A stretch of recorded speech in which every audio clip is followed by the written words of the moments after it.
When I was 4, I was molested by my father, and from that day forward, my mother has always, to the day she died, she always resented me.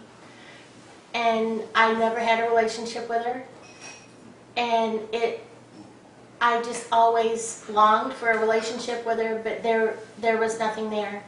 She had a relationship with my brother and my sister, but to me, there was nothing.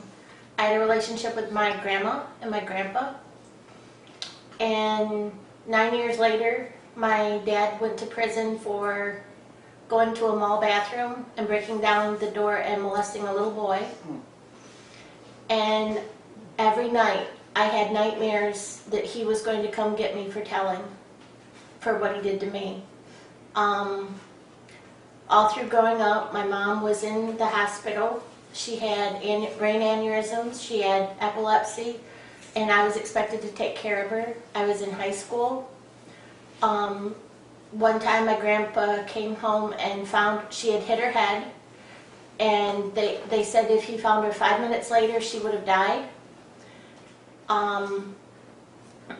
She had another, probably 5 years later, they found her again, and she had a trilateral aneurysm where she had 3, and they had to fly her to Canada.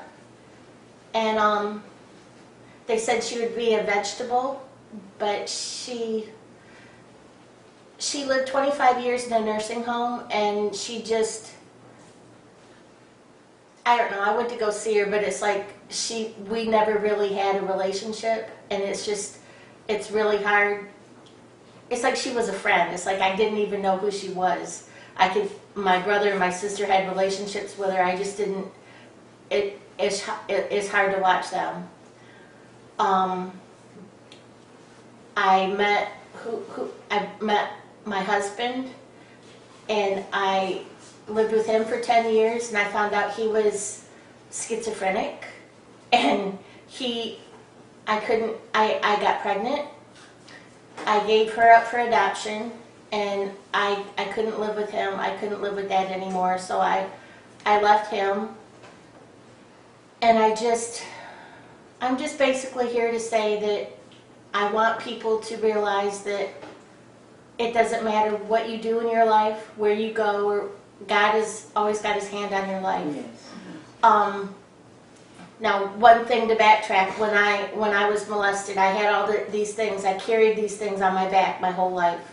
I was raped and I was molested several times. And when I was probably in my mid-20s, I sexually abused a 12-year-old cousin. My aunt just found out about that, and she has turned my whole family against me. I have no family anymore. They won't even talk to me. Now, this is something that happened 30 years ago. And it's just pretty much ripped my heart out because I have no family. I can't tell my brother, I can't tell anybody anything. It's like, to me, to them, I'm dead. And I just tell everybody, you know what, my church is my family. God is my family. Yeah. And he's gonna, I don't even worry about getting back at anybody because God said he'll take care of that. Mm-hmm. And that's what it's about. And I love y'all for listening, and thank you.